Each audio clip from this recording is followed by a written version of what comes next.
It was 5:45 in the morning when Bob thought his home was struck by lightning. It wasn't lightning. His neighbor's home had exploded. Before the sun had even come up, Bob and Kathy had lost everything they had spent a lifetime building. I'm Cassie Higgins, and around here they call me the builder's wife, not because I build things, but because I'm fortunate to stand in the space between the people who build the homes and the people whose lives are being rebuilt inside them. Every build has its story, whether it starts with a lot, a dream, or the perfect kitchen. Sometimes they're simply about survival. Join me, the builder's wife, with the woods on a long road back to an ordinary life. Let's dive in. What started off like every other build story with a initial build consult, Mark had met Bob and Kathy Wood. He had went out to work that day expecting a totally normal day, and when he came home, our entire worlds were different. He told me about the meeting and how we met Bob and Kathy Wood. He told me about how they were victims from that natural gas explosion we all heard about a month prior in Southgate. As I really sat there and was kind of stunned that this couple sat inside Landmark Building looking to recover their home after that disaster, I was truly humbled. I remember my friends texting me and asking if they saw it. I remember realizing that was Mark's old neighborhood that it happened in, and I remember being totally terrified that something like this could happen to any single one of us.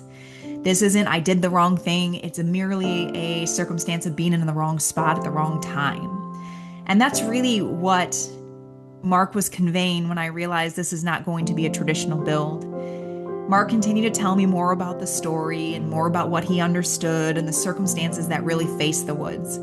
You see, like normal builds, when they come on board, we typically have a lot, we typically have a lender, we typically have a lot of moving parts.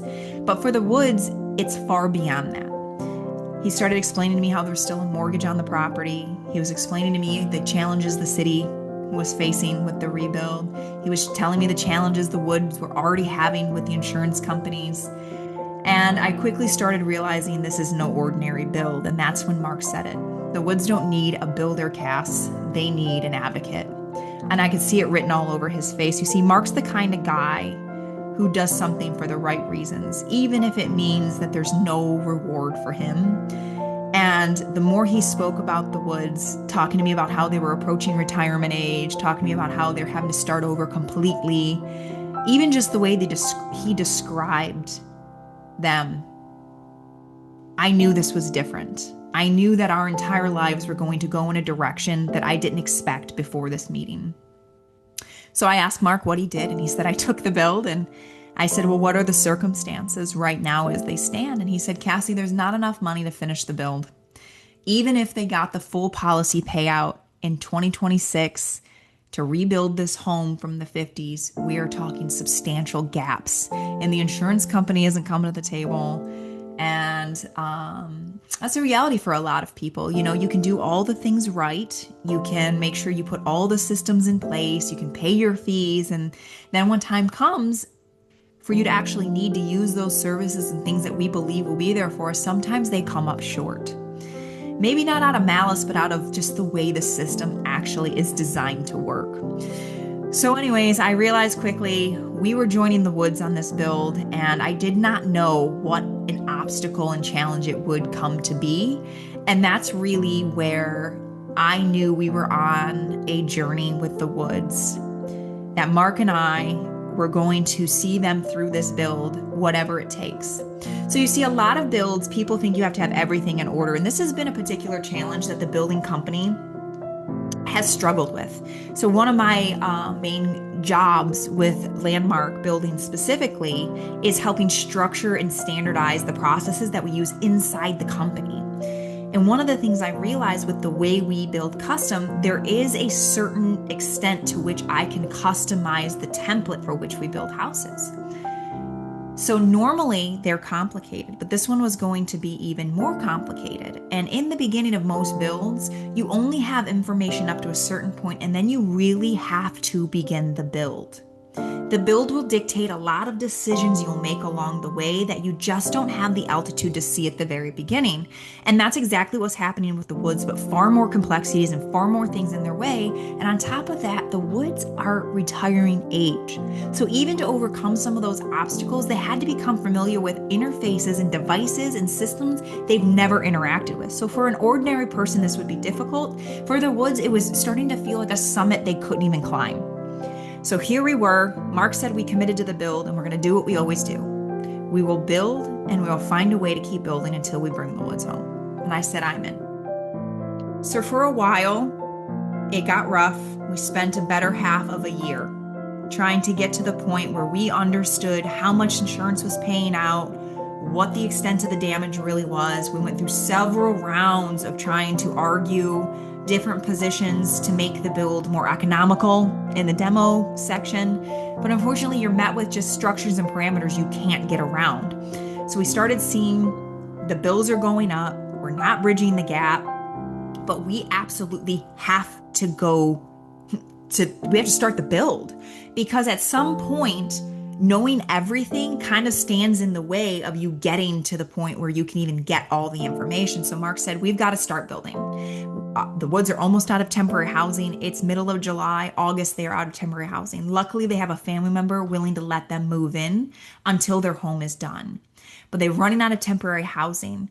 The costs on the construction are only going up. The insurance claims are not reaching the gaps. So we need to get started, and we'll do what we always do. We'll figure it out as we go. And we started. So we started clearing and demoing the property, and we were really starting to see the woods gain some of that momentum they needed to really just kind of believe there was an end result, because we were kind of getting to that phase where a year had gone by that the woods were trapped in limbo. You see, they're trapped in limbo. It was almost like, and even to this day, very hard for them to move on with their lives, because they're in this home that is not theirs.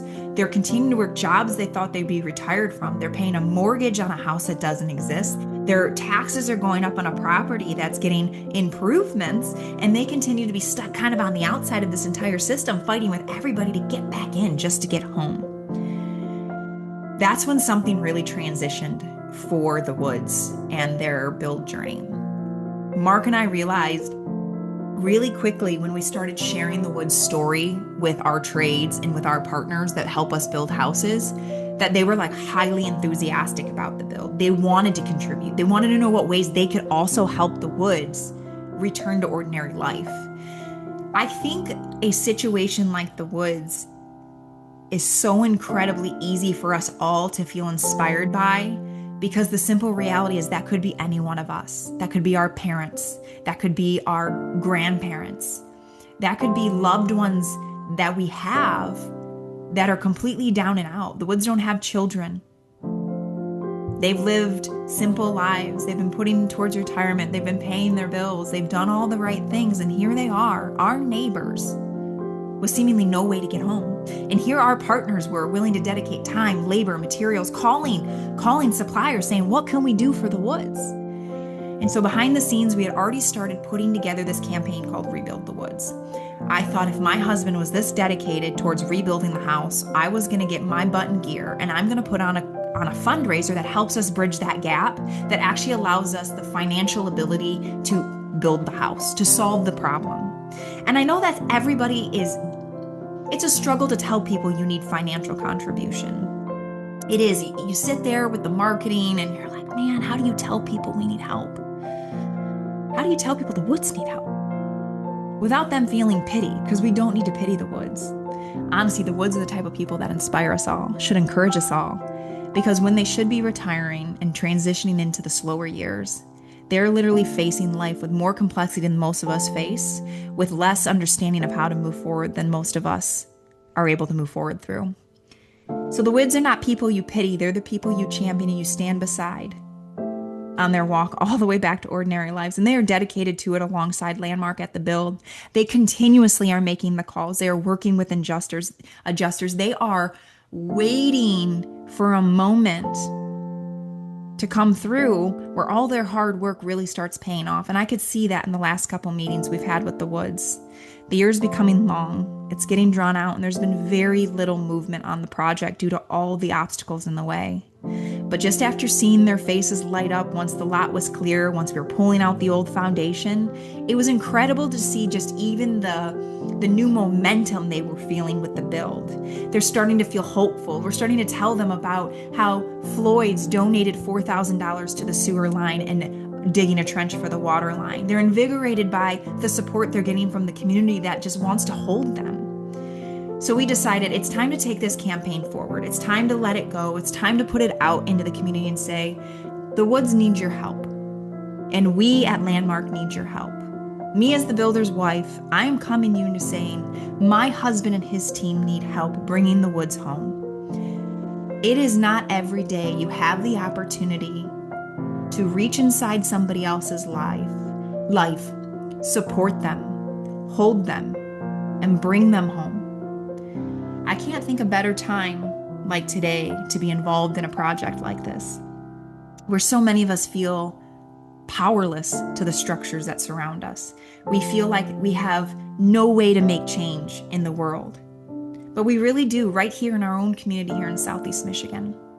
And that's why me, the builder's wife over here at the Discovery Loft, is incredibly committed to telling the Woods story throughout this build, so that the community can stand with them and hold them on this long journey home, can encourage them, and actually help bridge the funds that it takes to get them home. And I'll have to be honest with you. My goal is to have them home by Christmas. It's July 17th today as I record this first message to you guys. And my goal is to bring the Woods home into a complete house with no financial obligation hanging over their head. They'll have their regular mortgage, but they'll go back to regular life. My goal is to have them in by Christmas. And my hope is that you, the community, will stand with the Woods and with Landmark and all of our sponsoring partners that want to see them come home. And that you too be inspired by the community that supports us and surrounds us. Because when all the other systems fail and everything else falls through, all we really have is each other.